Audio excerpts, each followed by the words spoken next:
ನಮಸ್ಕಾರ ಸ್ನೇಹಿತರೆ, KSOU ಕ್ಲಾಸಸ್ಗೆ ಸ್ವಾಗತ. ಇವತ್ತು ನಾನು ದ್ವಿತೀಯ BA ಹಿಸ್ಟ್ರಿಯಲ್ಲಿರುವಂತಹ ಒಂದು important chapter. Every year repeated ಆಗಿ ಈ ಕ್ವಶನ್ ಅನ್ನ ಕೇಳ್ತಾ ಇರ್ತಾರೆ. ಹಾಗಾಗಿ 5 ಮಾರ್ಕ್ಸ್ ಆರ್ 10 ಮಾರ್ಕ್ಸ್ಗೆ, ವೆರಿ ರೇರ್ಲಿ 10 ಮಾರ್ಕ್ಸ್ ಕೇಳ್ತಾರೆ. 5 ಮಾರ್ಕ್ಸ್ಗಂತೂ ತುಂಬಾ ಕೇಳುವ ಸಾಧ್ಯತೆಗಳಿರ್ತದೆ. ಸೊ ಈ ಚಾಪ್ಟರ್ ಅನ್ನ ನಾನು ಇವತ್ತು ನಿಮ್ಗೆ ಕ್ಲಾಸ್ ತಗೊಳ್ತೇನೆ. ಅದ್ ಯಾವ್ದಪ್ಪ ಅಂತಂದ್ರೆ ಬಕ್ಸಾರ್ ಕದನ.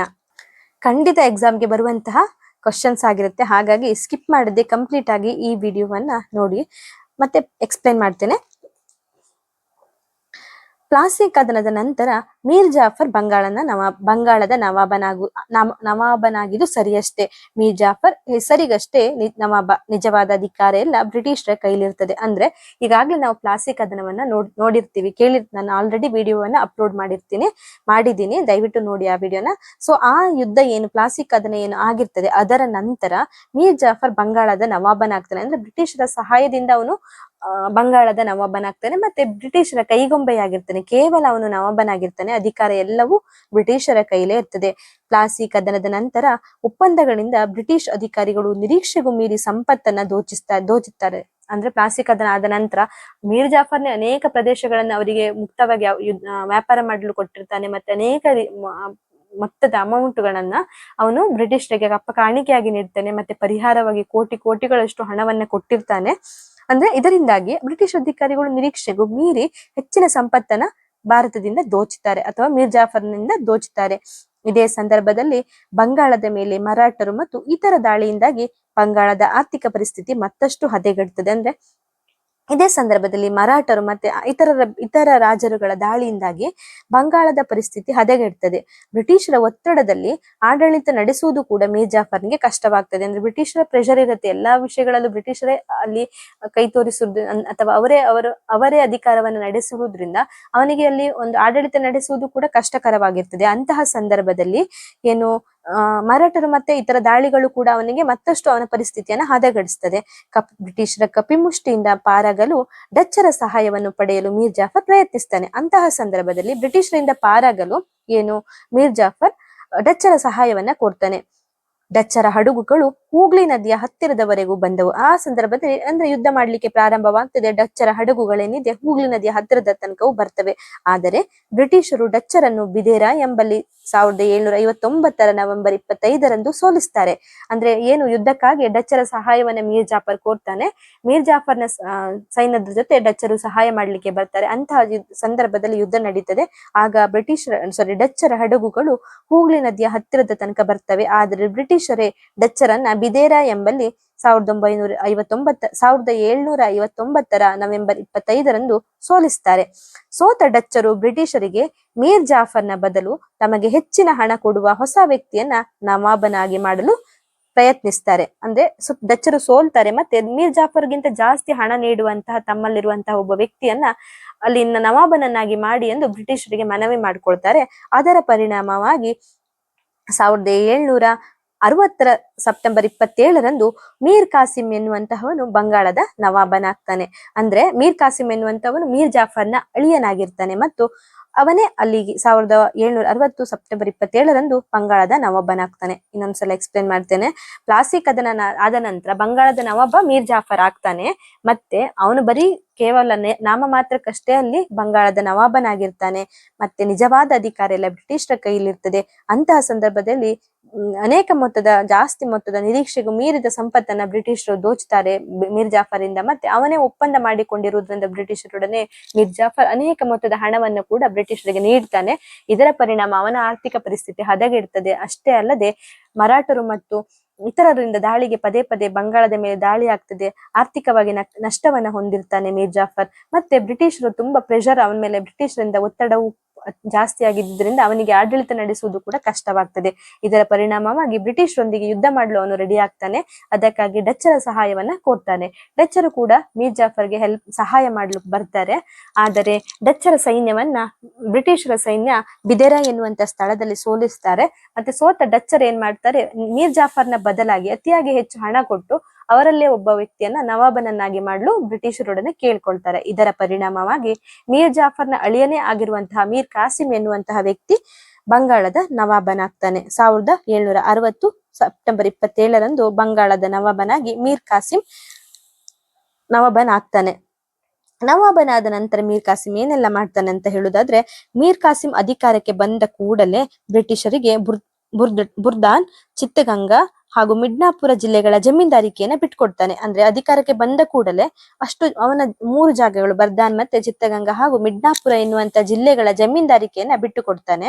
ಮೀರ್ ಜಾಫರ್ನ ಕಾಲದಿಂದಲೂ ನೀಡಬೇಕಾಗಿದ್ದ ಹಣದ ಬಾಕಿಯನ್ನ ಬ್ರಿಟಿಷರಿಗೆ ನೀಡ್ತಾನೆ. ಅಂದ್ರೆ ಬ್ರಿಟಿಷರಿಗೆ ಮೀರ್ ಜಾಫರ್ನ ಕಾಲದಿಂದಲೂ ನೀಡಬೇಕಾಗಿದ್ದ ಏನು ಬಾಕಿ ಹಣ ಏನಿದೆ ಅದನ್ನ ಕೂಡ ಬ್ರಿಟಿಷರಿಗೆ ಕೊಡ್ತಾನೆ. ಅಧಿಕಾರಿಗಳಿಗೆ ಉಡುಗೊರೆಯಾಗಿ ಅಪಾರ ಹಣ ವೆಚ್ಚ ಮಾಡಬೇಕಾಗ್ತದೆ. ಅಂದ್ರೆ ಅವನಿಗೇನು ಅವನನ್ನ ನವಾಬನಾಗಿ ಮಾಡಿದ ಪರಿಣಾಮವಾಗಿ ಅವರಿಗೆ ಉಡುಗೊರೆಯಾಗಿ ಸ್ವಲ್ಪ ಹಣಗಳನ್ನ, ಜಾಸ್ತಿ ಮೊತ್ತದ ಹಣಗಳನ್ನ ನೀಡಬೇಕಾಗ್ತದೆ.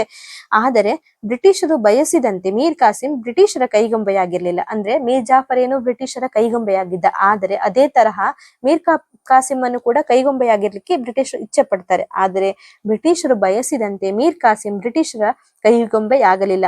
ಅವನು ಸ್ವತಂತ್ರ ಪ್ರಿಯನಾಗಿದ್ದ, ಉತ್ಸಾಹ ತರುಣನಾಗಿದ್ದ. ಅಂದ್ರೆ ಅವನಿಗೆ ಇಂಡಿಪೆಂಡೆಂಟ್ ಆಗಿರ್ಬೇಕು, ಫ್ರೀ ಆಗಿರ್ಬೇಕಾಗಿತ್ತು. ತುಂಬಾ ಉತ್ಸಾಹದಿಂದ ಇರುವಂತಹ ಒಬ್ಬ ವ್ಯಕ್ತಿಯಾಗಿರ್ತಾನೆ.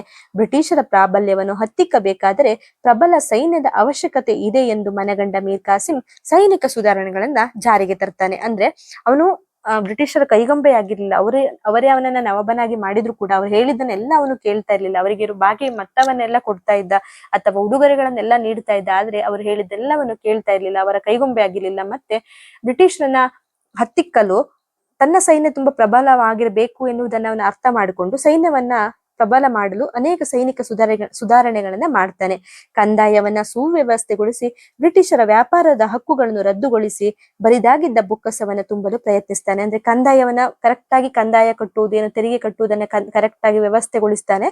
ಮತ್ತೆ ಬ್ರಿಟಿಷರ ವ್ಯಾಪಾರಕ್ಕಾಗಿ ತುಂಬಾ ಅನೇಕ ಪ್ರದೇಶಗಳನ್ನ ಬಿಟ್ಟುಕೊಟ್ಟ ಪ್ರದೇಶಗಳನ್ನೆಲ್ಲ, ಅಲ್ಲಿನ ಹಕ್ಕುಗಳನ್ನೆಲ್ಲ ರದ್ದುಗೊಳಿಸಿ ಅವನದೇನು ನವಾಬನ ಬಂಗಾಳದ ಬೊಕ್ಕಸ ಏನು ಬರಿದಾಗಿತ್ತು ಅದನ್ನೆಲ್ಲ ಪುನಃ ತುಂಬಿಸಲು ಪ್ರಯತ್ನಿಸ್ತಾನೆ. ಅಲ್ಲದೆ ಬ್ರಿಟಿಷ್ ಹಾಗೂ ಭಾರತೀಯ ವರ್ತಕರ ಮೇಲೆ ಏಕಪ್ರಕಾರವಾಗಿ ಸುಂಕಗಳನ್ನ ನವಾಬ ವಿಧಿಸ್ತಾನೆ. ಅಂದ್ರೆ ಭಾರತೀಯರಿಗೆ ಎಷ್ಟು ಸುಂಕ ಕಟ್ಟಬೇಕಾಗಿತ್ತು ಅಷ್ಟೇ ಸುಂಕವನ್ನ ಬ್ರಿಟಿಷರಿಗೂ ಕೂಡ ಹಾಕ್ತಾನೆ. ಅಷ್ಟೇ ಸುಂಕಗಳನ್ನೇ ಅವರು ಕಟ್ಟಬೇಕು ಎನ್ನುವಂತ ವಿಷಯವನ್ನ ಅವನು ಸ್ಪಷ್ಟಪಡಿಸ್ತಾನೆ. ಅಂದ್ರೆ ಭಾರತೀಯರೆಷ್ಟು ಸುಂಕವನ್ನ ಅಥವಾ ತೆರಿಗೆಗಳನ್ನ ಕಟ್ತಾ ಇದ್ರು ಅಷ್ಟೇ ಸುಂಕವನ್ನ ಬ್ರಿಟಿಷರು ಕೂಡ ನೀಡಬೇಕು ಎನ್ನುವಂತ ವಿಷಯವನ್ನ ಅವನು ಶುರು ಮಾಡ್ತಾನೆ. ಇದನ್ನು ಬ್ರಿಟಿಷರು ವಿರೋಧಿಸಲು ಪ್ರಾರಂಭಿಸ್ತಾರೆ. ಇದರಿಂದ ಘರ್ಷಣೆ ಅನಿವಾರ್ಯವಾಗ್ತದೆ. ಆದ್ರೆ ಏನು ಇವರು ಹೇಳಿದ್ದು ಏನು, ಮೀರ್ ಕಾಸಿಂ ಏನ್ ಮಾಡ್ತಾನೆ, ಸುಂಕವನ್ನ ಭಾರತೀಯರು ಮತ್ತು ಬ್ರಿಟಿಷರಿಗೆ ಸೇಮ್ ಸುಂಕವನ್ನ ಏನು ನೀಡಿರ್ತಾನೆ ಅದನ್ನ ಬ್ರಿಟಿಷರು ವಿರೋಧಿಸ್ತಾರೆ. ಅದರ ಪರಿಣಾಮವಾಗಿ ಘರ್ಷಣೆ ಅಥವಾ ಯುದ್ಧ ಆರಂಭವಾಗುವುದು ಅನಿವಾರ್ಯ ಆಗ್ತದೆ. ಆಗ ಅಲ್ಲಿ ನಡೆಯುವುದೇ ಬಕ್ಸಾರ್ ಕದನ ಆಗಿರ್ತದೆ. ಇನ್ನು ಬಕ್ಸಾರ್ ಕದನವನ್ನ ಡೈರೆಕ್ಟ್ ಪಾಯಿಂಟ್ ಗೆ ಬಂದು ಬಕ್ಸರ್ ಕದನವನ್ನ ಈಗ ಎಕ್ಸ್ಪ್ಲೈನ್ ಮಾಡುದಾದ್ರೆ, ಮೀರ್ ಕಾಸಿಂ ರಾಜಧಾನಿಯನ್ನು ಮುರ್ಷಿದಾಬಾದ್ನಿಂದ ಮಾಂಘಿಯಾರ್ಗೆ ಸ್ಥಳಾಂತರಿಸಿ ಸೈನಿಕ ಸಿದ್ಧತೆಯಲ್ಲಿ ತೊಡಗ್ತಾನೆ. ಮೊದಲು ಮುರ್ಷಿದಾಬಾದ್ ಏನು ಬಂಗಾಳದ ರಾಜಧಾನಿಯಾಗಿರ್ತದೆ. ಆದ್ರೆ ಮೀರ್ ಕಾಸಿಂ ಏನ್ ಮಾಡ್ತಾನೆ, ರಾಜಧಾನಿಯನ್ನ ಮುರ್ಷಿದಾಬಾದ್ನಿಂದ ಮಾಂಘಿಯಾರ್ಗೆ ಸ್ಥಳಾಂತರಿಸಿ ಅಲ್ಲಿ ಸೈನಿಕರನ್ನ ಸಿದ್ಧತೆ ಮಾಡ್ಕೊಳ್ಳಿಕ್ಕೆ ಶುರು ಮಾಡ್ತಾನೆ.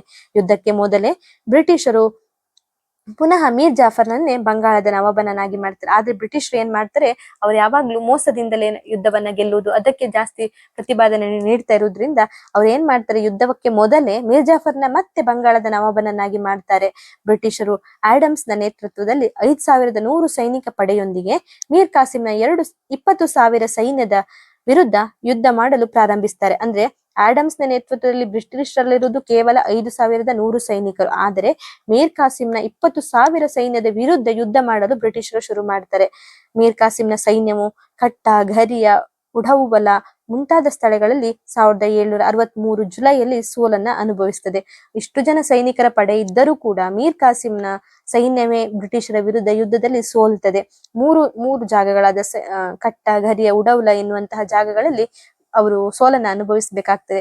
ಆಡಮ್ಸ್ನು ರಾಜಧಾನಿಯಾದ ಮಾಂಘಿರಿಯಾದ ಮೇಲೆ ದಾಳಿ ಮಾಡ್ತಾರೆ. ಆಮೇಲೆ ಏನು ಮೀರ್ ಕಾಸಿಂ ರಾಜಧಾನಿಯನ್ನ ಮುರ್ಷಿದಾಬಾದ್ನಿಂದ ಮಾಂಘಿಯಾರ್ಗೆ ಸ್ಥಳಾಂತರಿಸ್ತಾನಲ್ವಾ, ಆ ರಾಜಧಾನಿಯನ್ನು ಕೂಡ ಆಡಮ್ಸ್ ಏನಿದ್ದಾನೆ ಬ್ರಿಟಿಷರ ಏನು ಸೈನ್ಯದ ಅಧಿಕಾರಿ ಏನಿರ್ತಾನೆ ಮಾಂಘಿಯಾರದ ಮೇಲೆ ಕೂಡ ದಾಳಿ ಮಾಡ್ತಾನೆ.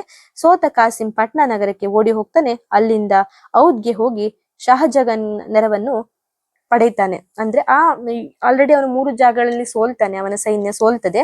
ನಂತರ ಏನು ಆಡಮ್ಸ್ ಇದ್ದಾನೆ, ಬ್ರಿಟಿಷರ ಸೈನ್ಯದ ಅಧಿಕಾರಿ ಆಡಮ್ಸ್ ಏನಿದ್ದಾನೆ, ಅವನ ರಾಜಧಾನಿಯಾದ ಮಾಂಗಿರಿಯ ಮೇಲೆ ಕೂಡ ದಾಳಿ ಮಾಡ್ತಾನೆ.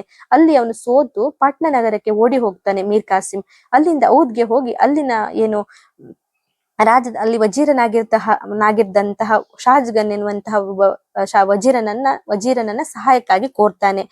ಶಹಜಾನನು ಮೊಘಲ್ ಚಕ್ರವರ್ತಿಯ ವಜೀರನಾಗಿರ್ತಾನೆ. ಏನು ಶಹಜಗನ್ ಅನ್ನುವಂತಹ ವ್ಯಕ್ತಿ ಇದ್ದಾನೆ, ಅವನು ಮೀರ್ ಕಾಸಿಂಗೆ ಹೆಲ್ಪ್ ಮಾಡ್ಲಿಕ್ಕೆ ಬರ್ತಾನೆ. ಆದ್ರೆ ಅವನು ಮೊಘಲ್ ಚಕ್ರವರ್ತಿ ಆಗಿದ್ದಂತಹ ಶಾ ಆಲಂ ಎನ್ನುವಂತ ರಾಜನ ಆಸ್ಥಾನದಲ್ಲಿ ವಜೀರನಾಗಿರ್ತಾನೆ. ಹಾಗಾಗಿ ಮೊಘಲ್ ಚಕ್ರವರ್ತಿ ಶಾ ಆಲಂ ಕೂಡ ನೆರವು ನೀಡಲು ಒಪ್ಕೊಳ್ತಾನೆ. ಈಗ ಮೀರ್ ಕಾಸಿಂನಿಗೆ ಔದ್ನ ನವಾಬನಾದಂತಹ ಶಹಜಗ ಮತ್ತೆ ಮೊಘಲ್ ಚಕ್ರವರ್ತಿ ಶಾ ಆಲಂ ಎನ್ನುವಂತ ಇಬ್ಬರ ಸಹಾಯ ಕೂಡ ಸಿಗ್ತದೆ. ಶಹ ಆಲಂ ಮತ್ತೆ ಅಲ್ಲಿನ ನವಾಬನಾದ ಶಹಜಗ ಇದ್ದಾನಲ್ಲ, ಅವರಿಬ್ಬರ ನೆರವನ್ನ ಪಡೆದುಕೊಂಡು ಅವನು ಮತ್ತೆ ಯುದ್ಧಕ್ಕೆ ರೆಡಿ ಆಗ್ತಾನೆ. ಅವರಿಬ್ಬರ ಸಹಾಯವನ್ನು ಪಡೆದುಕೊಂಡ ಮೀರ್ ಕಾಸಿಂ ಏನಿರ್ತಾನೆ ಯುದ್ಧಕ್ಕೆ ರೆಡಿಯಾಗಿ ಒಂದು ಸ್ಥಳದಲ್ಲಿ ಸಂಧಿಸ್ತಾರೆ. ಎರಡು ಬ್ರಿಟಿಷರ ಸೈನ್ಯ ಮತ್ತೆ ಏನು ಶಾ ಆಲಂ ಮತ್ತೆ ನಮ್ಮ ಮೀರ್ ಕಾಸಿಂನ ಸೈನ್ಯ ಏನಿರ್ತದೆ ಒಂದು ಜಾಗದಲ್ಲಿ ಸಂಧಿಸ್ತದೆ. ಆ ಸಂಧಿಸಿದ ಜಾಗವೇ ಬಕ್ಸಾರ್. ಸೊ ಈ ಯುದ್ಧಕ್ಕೆ ಬಕ್ಸಾರ್ ಕದನ ಎನ್ನುವಂತಹ ನಾಮ ಬರುತ್ತೆ. ಬ್ರಿಟಿಷರ ಸೇನಾನಿ ಹೆಕ್ಟರ್ ಮನ್ರೋ 1764 ಅಕ್ಟೋಬರ್ 22ರಂದು ಈ ಸಂಯುಕ್ತ ಸೈನ್ಯವನ್ನ ಸಂಪೂರ್ಣವಾಗಿ ಸೋಲ್ತಾನೆ. ಸಂಯುಕ್ತ ಸೈನ್ಯ ಅಂದ್ರೆ ಎರಡು ಪಡೆಗಳಿರ್ತವೆ, ಅಂದ್ರೆ ಶಾ ಆಲಂ, ಶಹಜಗ ಮತ್ತೆ ಮೀರ್ ಕಾಸಿಂ ಇವರೆಲ್ಲರೂ ಸೇರಿ ಒಂದು ಪಡೆಯನ್ನಾಗಿ ಮಾಡ್ತಾರೆ. ಇದೊಂದು ಸಂಯುಕ್ತ ಪಡೆಯಾಗಿರ್ತದೆ. ಆದ್ರೆ ಈ ಪಡೆಯನ್ನ ಬ್ರಿಟಿಷರ ಸೈನ್ಯಾಧಿಕಾರಿ ಏನಿರ್ತಾರೆ ಹೆಕ್ಟರ್ ಮನ್ರೋ ಏನಿರ್ತಾನೆ, ಅವನ ಸೈನ್ಯ ಏನ್ ಮಾಡ್ತದೆ 1764 ಅಕ್ಟೋಬರ್ 22ರಂದು ಈ ಸಂಯುಕ್ತ ಸೈನ್ಯನ ಸಂಪೂರ್ಣವಾಗಿ ಹೆಕ್ಟರ್ ಮನ್ರೋ ಅವರ ಸೈನ್ಯ ಸೋಲಿಸ್ತಾರೆ. ಅಂದ್ರೆ ಬ್ರಿಟಿಷರ ಸೈನ್ಯ ಈ ಸಂಯುಕ್ತವಾದ ಸೈನ್ಯವನ್ನ ಸೋಲಿಸ್ತಾರೆ. ಬಕ್ಸಾರ್ ಎನ್ನುವಂತಹ ಪ್ರದೇಶದಲ್ಲಿ ಸೋತ ಶಹಜಗ ರೋಹಿಲ್ಲಕ್ಕೆ ಓಡಿ ಹೋಗಿ ತಲೆಮರೆಸಿಕೊಳ್ತಾನೆ. ಶಾ ಆಲಂ ಬ್ರಿಟಿಷರ ಪಕ್ಷವನ್ನೇ ಸೇರ್ತಾನೆ. ಮೀರ್ ಕಾಸಿಂ ರಣರಂಗದಿಂದ ತಲೆಮರೆಸಿಕೊಂಡು ಅಲೆಮಾರಿ ಜೀವನವನ್ನ ನಡೆಸುತ್ತಾ ದೆಹಲಿಯಲ್ಲಿ ಕಡು ಬಡತನದಲ್ಲಿ 1777ರಲ್ಲಿ ಮರಣ ಹೊಂದ್ತಾನೆ. ಅಂದ್ರೆ ಏನು ಹೆಕ್ಟರ್ ಮನ್ರೋ ಸೈನ್ಯವು ಯಾವಾಗ ಸಂಯುಕ್ತ ಸೈನ್ಯವನ್ನ ಸೋಲಿಸ್ತದೋ ಆಗ ಶಹಜಗ ಏನ್ ಮಾಡ್ತಾನೆ, ರೋಹಿಲ್ಲ ಎನ್ನುವಂತ ಪ್ರದೇಶಕ್ಕೆ ಓಡಿ ಹೋಗ್ತಾನೆ. ಇನ್ನು ಓಡಿ ಹೋಗಿ ತಲೆಮರೆಸ್ಕೊಳ್ತಾನೆ. ಶಾ ಆಲಂ ಏನ್ ಮಾಡ್ತಾನೆ, ಏನು ಮೊಘಲ್ ಚಕ್ರವರ್ತಿ ಶಾ ಆಲಂ ಇದ್ದಾನೆ ಅವನು ಬ್ರಿಟಿಷರ ಪಕ್ಷವನ್ನೇ ಸೇರ್ಕೊಳ್ತಾನೆ. ಮೀರ್ ಕಾಸಿಂ ರಣರಂಗದಿಂದನೇ ತಲೆಮರೆಸಿಕೊಂಡು ಹೋಗಿ ದೆಹಲಿಯಲ್ಲಿ ಕಡು ಬಡತನದಲ್ಲೇ ಜೀವನ ಮಾಡ್ಬೇಕಾಗ್ತದೆ. ಮತ್ತೆ 1777ರಲ್ಲಿ ಅವನು ಮರಣ ಹೊಂದ್ತಾನೆ. ಇದು ಕೂಡ ಬಕ್ಸಾರ್ ಎನ್ನುವಂತಹ ಪ್ರದೇಶದಲ್ಲಿ ಇಷ್ಟು ನಡೆದಿದ್ರಿಂದ ಈ ಕದನವನ್ನ ಬಕ್ಸಾರ್ ಎಂದು ಕರೀತಾರೆ, ಬಕ್ಸಾರ್ ಕದನ ಎಂದು ಕರೀತಾರೆ. ಇನ್ನು ಬಕ್ಸಾರ್ ಕದನದ ಪರಿಣಾಮ ಏನಾಗ್ತದೆ ಅಂದ್ರೆ, ಪರಿಣಾಮ ಅಂತ ಬರ್ಕೊಂಡು ಪಾಯಿಂಟ್ ವೈಸ್ ಆಗಿ ಉಳಿದದನ್ನ ನೀವು ಬರಿಬೇಕಾಗ್ತದೆ. 1757ರ ಪ್ಲಾಸಿ ಕದನಕ್ಕಿಂತಲೂ 1764ರ ಬಕ್ಸಾರ್ ಕದನ ಚರಿತ್ರೆಯ ಪುಟಗಳಲ್ಲಿ ವಿಶೇಷ ಮಹತ್ವವನ್ನ ಪಡೆದುಕೊಂಡಿದೆ. ಪ್ಲಾಸಿಯಲ್ಲಿ ಬ್ರಿಟಿಷರು ಸಾಧಿಸಿದ ಗೆಲುವು ಬಕ್ಸಾರ್ನಲ್ಲಿ ಪೂರ್ಣಗೊಂಡது. ಏನು ಪ್ಲಾಸಿ ಕದನದಲ್ಲಿ ಬ್ರಿಟಿಷರು ಮೀರ್ ಕಾಸಿಂನ ಸಹಾಯದಿಂದ ಏನು ಗೆಲುವು ಸಾಧಿಸ್ತಾರೆ, ಈಸಿಯಾಗಿ ಏನ್ ಗೆಲುವು ಸಾಧಿಸ್ತಾರೆ, ಅಂತಹ ಗೆಲುವು ಬಕ್ಸಾರ್ ಕದನದಲ್ಲಿ ಕಂಪ್ಲೀಟ್ ಆಗಿ ಪೂರ್ಣಗೊಳ್ಳುತ್ತದೆ. ಅಂದ್ರೆ ಬಕ್ಸಾರ್ನಲ್ಲಿ ಇದಾಗುವ ಮೂಲಕ ಕಂಪ್ಲೀಟ್ ಆಗಿ ಅವರು ಯುದ್ಧವನ್ನ ಗೆದ್ದು ಪ್ರದೇಶಗಳನ್ನೆಲ್ಲ ವಶಪಡಿಸಿಕೊಳ್ತಾರೆ. ಇದು ಭಾರತದಲ್ಲಿ ಬ್ರಿಟಿಷ್ ಸಾಮ್ರಾಜ್ಯದ ಏಳಿಗೆಗೆ ತಳಪಾಯವಾಗ್ತದೆ. ಅಂದ್ರೆ ಬ್ರಿಟಿಷರು ಭಾರತದಲ್ಲಿ ಕಂಪ್ಲೀಟ್ ಆಗಿ ಏನು ಬ್ರಿಟಿಷ್ ಸಾಮ್ರಾಜ್ಯವನ್ನ ಇಲ್ಲಿ ಹೂಡ್ಲಿಕ್ಕೆ ಕಂಪ್ಲೀಟ್ ಆಗಿ ಏನು ಈ ಬಕ್ಸಾರ್ ಕದನ ಅನ್ನುವಂಥದ್ದು ತಳಪಾಯವಾಗ್ತದೆ. 1765ರಲ್ಲಿ ಮೀರ್ ಜಾಫರ್ ಮರಣ ಹೊಂದುವವರೆಗೂ ನವಾಬನಾಗಿರ್ತಾನೆ. ಅಂದ್ರೆ ಮೀರ್ ಜಾಫರ್ ಅವನು ಸಾಯುವ ತನಕ ಮೀರ್ ಜಾಫರೇ ಮರಣ ಹೊಂದುವ ತನಕ ನವಾಬನಾಗಿರ್ತಾನೆ. ಅಂದ್ರೆ ನಂತರ ಬ್ರಿಟಿಷರು ಕ್ರಮೇಣ ನೇರ ಆಳ್ವಿಕೆ ನಡೆಸಲು ಶುರು ಮಾಡ್ತಾರೆ. ಇಲ್ಲಿ ಮೀರ್ ಜಾಫರ್ ಇರುವ ತನಕ ಮೀರ್ ಜಾಫರ್ನೇ ಬಂಗಾಳದ ನವಾಬನಾಗಿರ್ತಾನೆ. ಆದರೆ ಅವನ ಸತ್ತ ನಂತರ ಬ್ರಿಟಿಷರು ಕ್ರಮೇಣವಾಗಿ ನೇರವಾಗಿ ಅವರೇ ಡೈರೆಕ್ಟ್ ಆಗಿ ಆಳ್ವಿಕೆ ಅಥವಾ ದೇಶವನ್ನ ಆಳ್ವಿಕೆ ಮಾಡ್ಲಿಕ್ಕೆ ಶುರು ಮಾಡ್ತಾರೆ. ಇದಿಷ್ಟು ಕೂಡ ಬಕ್ಸಾರ್ ಕದನದ ಪರಿಣಾಮವಾಗಿರ್ತದೆ. ಸೊ ಏನು ಬ್ರಿಟಿಷ್ ಈಸ್ಟ್ ಇಂಡಿಯಾ ಕಂಪನಿ ಇರುವಂತಹ ಸಂದರ್ಭದಲ್ಲಿ ನಡೆದಂತ ಈ ಪ್ಲಾಸಿ ಕದನ ಹಾಗೂ ಬಕ್ಸಾರ್ ಕದನ ಏನಿದೆ, ಇವೆರಡು ಕೂಡ ತುಂಬಾ ಇಂಪಾರ್ಟೆಂಟ್ ಆದ ಚಾಪ್ಟರ್. 5 ಮಾರ್ಕ್ಸ್ಗೆ ಇದರ ಬಕ್ಸಾರ್ ಕದನ ಆರ್ ಪ್ಲಾಸಿ ಕದನ ಬಂದೇ ಬರುತ್ತೆ. ಸೊ ಇದೊಂದು ಇಂಪಾರ್ಟೆಂಟ್ ಚಾಪ್ಟರ್ ಆಗಿರೋದ್ರಿಂದ ಈ ವಿಡಿಯೋವನ್ನ ದಯವಿಟ್ಟು ಸ್ಕಿಪ್ ಮಾಡದೆ ನೋಡಿ. ಮತ್ತೆ ನಾನು ಹೇಳ್ತಿರುವಾಗ ವಿಡಿಯೋ ಏನಾದ್ರು ನಿಮ್ಗೆ ತುಂಬಾ ಸ್ಪೀಡ್ ಅನ್ಸಿದ್ರೆ ದಯವಿಟ್ಟು ನೀವು ಸ್ಪೀಡ್ ಅನ್ನ ಅಡ್ಜಸ್ಟ್ ಮಾಡ್ಕೊಂಡು ವಿಡಿಯೋವನ್ನ ಕಂಪ್ಲೀಟ್ ಆಗಿ ನೋಡಿ. ಹಾಗೆ ವಿಡಿಯೋದಲ್ಲಿ ಏನಾದ್ರೂ ಅಭಿಪ್ರಾಯಗಳಿದ್ದಲ್ಲಿ ದಯವಿಟ್ಟು ನನಗೆ ಕಮೆಂಟ್ ಮೂಲಕ ತಿಳಿಸಿ. ಮತ್ತೆ ವಿಡಿಯೋದಲ್ಲಿ ಏನಾದ್ರೂ ಡಿಸ್ಟರ್ಬೆನ್ಸ್ ಇದೆ ದಯವಿಟ್ಟು ಕ್ಷಮಿಸಿ ಸ್ನೇಹಿತರೆ. ಕೆಲವೊಂದು ಆದಷ್ಟು ಕ್ಲಿಯರ್ ಆಗಿ ವಿಡಿಯೋ ಮಾಡ್ಲಿಕ್ಕೆ ಟ್ರೈ ಮಾಡ್ತೇನೆ. ಏನಾದ್ರೂ ಅಭಿಪ್ರಾಯಗಳಿದ್ದಲ್ಲಿ ಈಗಾಗಲೇ ಹೇಳ್ದಂತೆ ಕಮೆಂಟ್ ಮೂಲಕ ತಿಳಿಸಿ. ಹಾಗೆ ವಿಡಿಯೋ ಇಷ್ಟ ಆದ್ರೆ ಲೈಕ್ ಕೊಡಿ. ಮತ್ತೆ ಈ ಚಾನೆಲ್ನ ಸಬ್ಸ್ಕ್ರೈಬ್ ಆಗದೆ ಇದ್ದಲ್ಲಿ ಸಬ್ಸ್ಕ್ರೈಬ್ ಮಾಡಿ ಎಂದು ಕೇಳ್ಕೊಳ್ತಾ ವಿಡಿಯೋನ ಮುಗಿಸ್ತಾ ಇದ್ದೀನಿ. ಧನ್ಯವಾದಗಳು ಸ್ನೇಹಿತರೆ.